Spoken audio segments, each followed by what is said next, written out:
All right, let's talk about something that is literally shaping the world right under our feet, but most of us never even see it. I'm talking about glass-reinforced plastic pipes, or GRP. It's this quiet revolution happening in our infrastructure, and today we're going to figure out exactly what it is and why it matters. So let's just cut right to the chase. For any big project, for any engineer, the question is really simple. Is this stuff a must-have upgrade, or is it a pass? We're going to break down all the evidence to get to the answer. So what are we actually talking about here? What is a GRP pipe? Well, forget what you think about simple plastic. This is a composite material. Think of it kind of like reinforced concrete, but instead of steel bars giving it strength, you have these incredibly strong glass fibers all bound together in a resin. The result is a material that's both super light and amazingly tough. And listen, this is not some tiny niche product. The global market for GRP is set to hit $7.5 billion by 2028. Now, a number that huge tells you something really important. GRP isn't just an alternative anymore. It's becoming a major player, a go-to choice that is fundamentally changing how we build our essential infrastructure. Okay, so first up, let's build the case for GRP. Why are so many people, so many projects making this switch? What are the big advantages? The benefits are pretty compelling right off the bat. We're talking about a material that basically laughs at corrosion. It's shockingly lightweight, it lasts for ages, and it's so efficient that it can lead to some really significant cost savings. Let's dive into a few of these. This is probably the biggest selling point. GRP just doesn't rust, period. Think about a really harsh environment, maybe a desalination plant or a chemical facility, where a steel pipe would be eaten away in just a few years. Well, GRP can last for decades. And like this quote says, that's not just about durability. It's about dramatically cutting down the cost of having to replace things down the line. Now take a look at this. The weight difference is just staggering. A GRP pipe weighs a quarter of what a steel one does, and only a tenth of a concrete pipe. Just think about what that means for actually getting the job done. You need less heavy machinery, it's cheaper to transport, and you can install it way faster. If you're working in a really remote location, that's an absolute game changer. Okay, stick with me here, because this is more important than it sounds. The inside of a GRP pipe is incredibly smooth. We measure this with something called a roughness coefficient. All you need to know is the lower the number, the better. It means there's less friction, so it takes less energy to push water or whatever else through it. And as you can see, the difference between GRP and old-school cast iron, it's like comparing a freshly paved highway to a bumpy dirt road. So what does all that smoothness actually get you in the real world? It gets you this, up to a 20% reduction in the energy you need for pumping. Now imagine that saving, compounded over the 50-plus year lifespan of a pipeline. We're talking about an enormous amount of operational savings.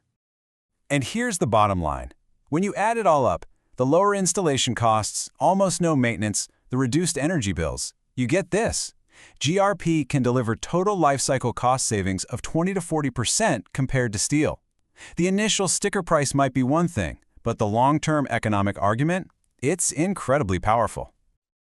Okay, so GRP sounds like a miracle material, right? Well, not so fast.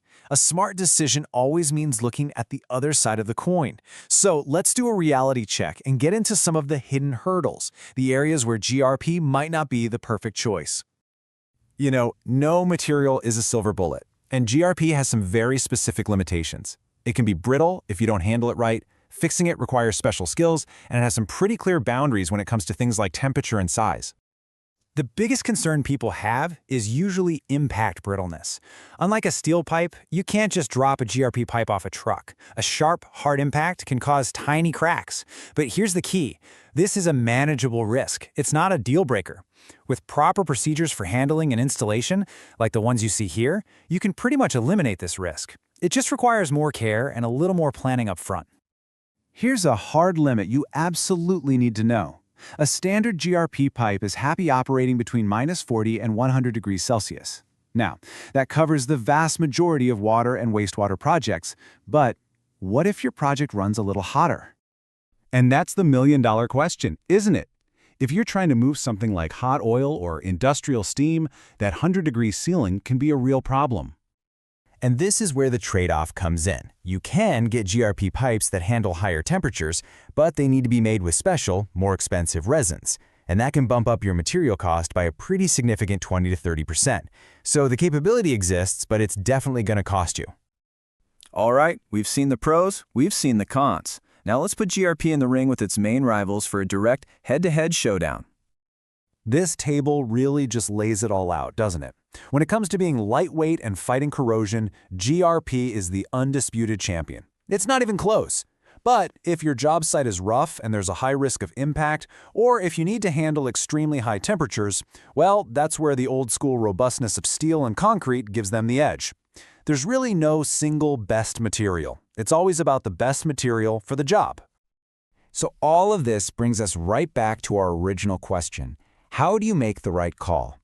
It's not about whether GRP is good or bad, it's about deeply understanding the specific demands of your project. So let's finally answer it. What's the verdict? Upgrade or pass? Well, as we've seen, the answer is always, it depends on what you need. Let's make it super simple. Think of this as your cheat sheet. You upgrade to GRP when your biggest headaches are corrosion, long-term costs, and tricky installation. But you pass on it if you're dealing with extreme heat, a high risk of impact, or if you need the ability to do simple, on-the-spot welding repairs that only steel can really offer. The whole game is matching the material's strengths to your project's challenges. And that really leaves us with one final thought. You know, we all see the giant skyscrapers and the sweeping bridges, but so much of the critical infrastructure that keeps our world running is completely hidden. As we work to build a smarter, more resilient future, maybe the most important choices we make are the ones we end up burying underground, silently doing their job for the next 100 years.